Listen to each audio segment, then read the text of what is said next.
Hello friends, आज हम सीखने वाले हैं एक चर वाले रैखिक समीकरण, जिसको इंग्लिश में बोलते हैं linear equation in one variable.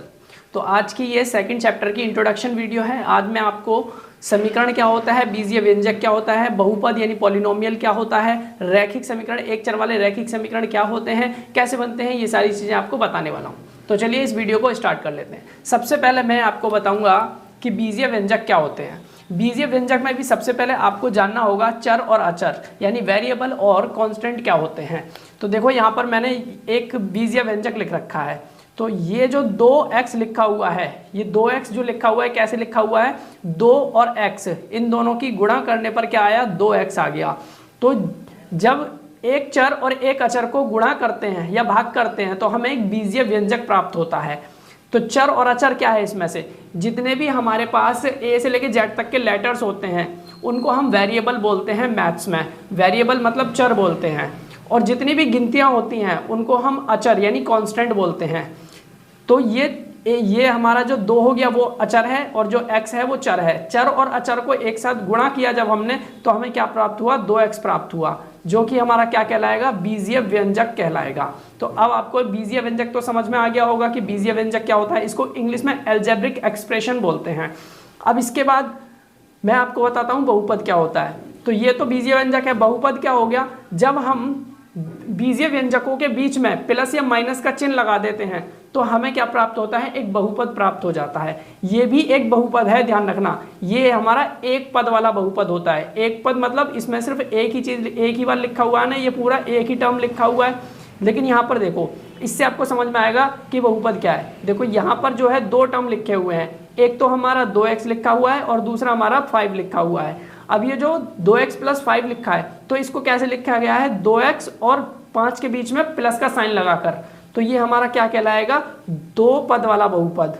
2 पद वाला क्यों, क्योंकि इसमें 2 पद है। एक पद ये रहा 2x और दूसरा पद ये रहा 5। तो ये 2 पद वाला बहुपद हो गया। ये भी बहुपद है, ये भी बहुपद है। इसको हम बीजीय व्यंजक भी बोलते हैं, इसको भी हम बीजीय व्यंजक बोलते हैं, ठीक है। लेकिन इनके जो अलग नाम है, स्पेशल नाम है, वो क्या है, बहुपद हैं। तो मैंने आपको पहले बताया बीजीय व्यंजक, उसके बाद बहुपद बता दिया। ये एक चर वाला बहुपद, ये 2 चर वाला बहुपद। अब हम देखेंगे समीकरण क्या होता है। तो इसी के अंदर अगर मैं आपको इक्वल का साइन लगा देता हूं, जैसे मैं यहां पर लिख देता हूं 2x + 5 = 0, तो ये क्या हो जाएगा हमारा, ये एक इक्वेशन हो गई, ये एक हमारा समीकरण हो गया। क्या हो गया, समीकरण, जिसके अंदर इक्वल का साइन होता है। मैंने एक यहाँ पर उदाहरण लिख रखा है, यहाँ से सारी चीज़ें बता देता हूँ। अब मैं आपको यहाँ पर देखो 2x - 3 = 7 लिखा हुआ है। तो यहाँ पर x हमारा क्या हो गया, चर यानी वेरिएबल, और 2 हमारा क्या हो गया, अचर यानी कांस्टेंट। ऐसे ही -3 भी यहाँ पर क्या है, अचर, 7 भी क्या है, अचर यानी कांस्टेंट है, और बीच में इक्वल का साइन है। तो ये पूरी जो है यहाँ से लेके यहाँ तक क्या है, पूरी समीकरण है ये पूरा, क्योंकि इसके अंदर समता यानी इक्वल का साइन है, जिसमें इक्वल का साइन होता है और एक पक्ष LHS कहलाता है और दूसरा पक्ष जो है RHS यानी दायां पक्ष कहलाता है। अब समझ में आ गया होगा कि इक्वल का साइन होगा और इस तरफ वाला जो हिस्सा होगा उसको हम क्या बोलते हैं, LHS यानी बायां पक्ष बोलते हैं, और इक्वल के साइन के इस तरफ का जो हिस्सा होगा उसको RHS यानी दायां पक्ष बोलते हैं। तो 2 पक्ष होते हैं एक इक्वेशन में, एक समीकरण में। एक होता है LHS बायां पक्ष, एक होता है RHS दायां पक्ष। LHS का मतलब है लेफ्ट हैंड साइड, RHS का मतलब होता है राइट हैंड साइड। ये इक्वल का साइन हमें क्या बताता है, क्या दर्शाता है, ये इसका मतलब ये होता है कि लेफ्ट हैंड साइड की वैल्यू राइट हैंड साइड की वैल्यू के बराबर है। ये जो इक्वल का साइन है ये बताता है। इक्वल का मतलब बराबर ही तो होता है, तो इसका मतलब ये है कि लेफ्ट हैंड साइड की जो भी वैल्यू होगी वो राइट हैंड साइड की वैल्यू के बराबर होगी। लेकिन हमें यहाँ पर आप देख सकते हो, यहाँ 2x - 3 बराबर में 7 लिखा है। तो आप सोचोगे कि भाई ये तो बराबर है नहीं। तो मैं आपको बता दूं, ऐसी इक्वेशंस जो होती हैं, ये जो समीकरण होते हैं, इनके अंदर हमें किसकी वैल्यू निकालनी होती है, चर की वैल्यू निकालनी होती है। चर का मान निश्चित नहीं होता है, चर का मान हमें निकालना होता है। जैसे x है, यहाँ पर कभी y भी आ सकता है, z भी आ सकता है, a भी दे सकते हैं, b भी दे सकते हैं किसी भी इक्वेशन में। तो हमें इन x का मान या y का मान जो भी है वो निकालना होता है। फिर उनको निकालने के बाद जब इस समीकरण में हम उसका रख देंगे तो हमारे पास क्या होगा, इक्वेशन बराबर आ जाएगी। तो इतनी बात समझ में आ गई होगी। अभी मैं आपको देखो एक चर वाला रैखिक समीकरण बोल रहा है ना, ये समीकरण समझ में आ गया। अब एक चर वाला क्यों बोल रहा है, एक चर वाले का मतलब होता है कि उस समीकरण के अंदर सिर्फ एक ही चर है। एक ही चर है मतलब एक ही उसके अंदर वेरिएबल है।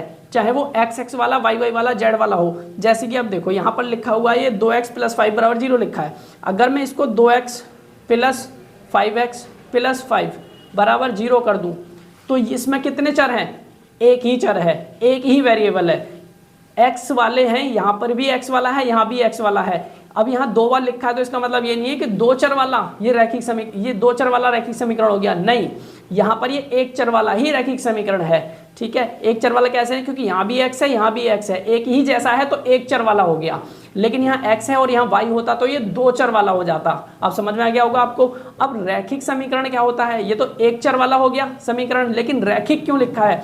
रैखिक का मतलब होता है कि इनकी जो डिग्री है, इनकी जो पावर है, जो हाईएस्ट पावर है वो 1 होती है। यानी जो वेरिएबल होते हैं, ये जो चर होते हैं, इनकी डिग्री देखनी होती है। डिग्री का मतलब पावर यानी घात। जैसे इसके ऊपर क्या है? कुछ नहीं लिखा है, इसके ऊपर क्या है? कुछ नहीं लिखा है, तो उनके ऊपर 1 लिखा होता है। तो इसकी पावर कितनी है? 1, और इसकी पावर 1।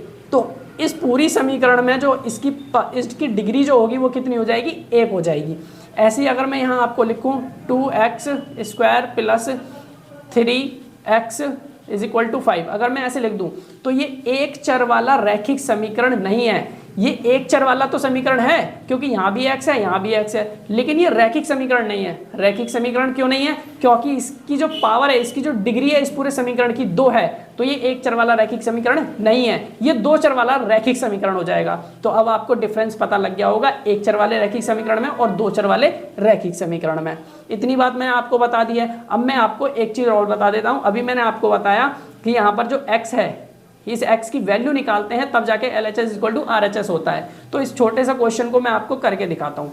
देखो यहाँ पर इसको ध्यान से समझना। जैसे कि हमने एक क्वेश्चन ले लिया 2x + 5 यहाँ पर ले लेते हैं 2, तो मैंने यहाँ पर लिया। अब हम क्या करेंगे? इसको सॉल्व करेंगे। तो सॉल्व कैसे करेंगे? x वाला जो है इसको यहीं रहने देंगे और बिना x वाले जो है हम दूसरी तरफ ले जाते हैं। ये 2 इधर लिखा हुआ है, इस वाले को मैं इस तरफ लेके जाऊंगा तो ये +5 है तो इधर होगा -5 हो जाएगा। इस 2x को ऐसे रहने देंगे, इसमें से इसको माइनस कर दूंगा, -3 आ जाएगा। अब यहाँ x की वैल्यू ऐसी रहेगी, जब यहाँ पर गुणा हुआ पड़ा है इधर जाएगा तो भाग में पहुंच जाएगा। तो भाग का मतलब है नीचे बट्टे में पहुंच जाएगा। इधर से प्लस से इधर पहुंचाया, माइनस में हो गया। अगर यहाँ माइनस का होता, उधर भेजता तो प्लस का हो जाता। ऐसे ही उधर से इधर आने पर भी साइन चेंज हो जाते हैं। एक तरफ से दूसरी तरफ जाने पर प्लस का है तो माइनस का, माइनस का है तो प्लस का, गुणा का है तो भाग का, भाग का है तो गुणा का हो जाता है। तो यहाँ गुणा हुई पड़ी थी, इधर भाग का हो गया। अब हमारे पास x की जो वैल्यू आई वो कितने है? ये -3/2।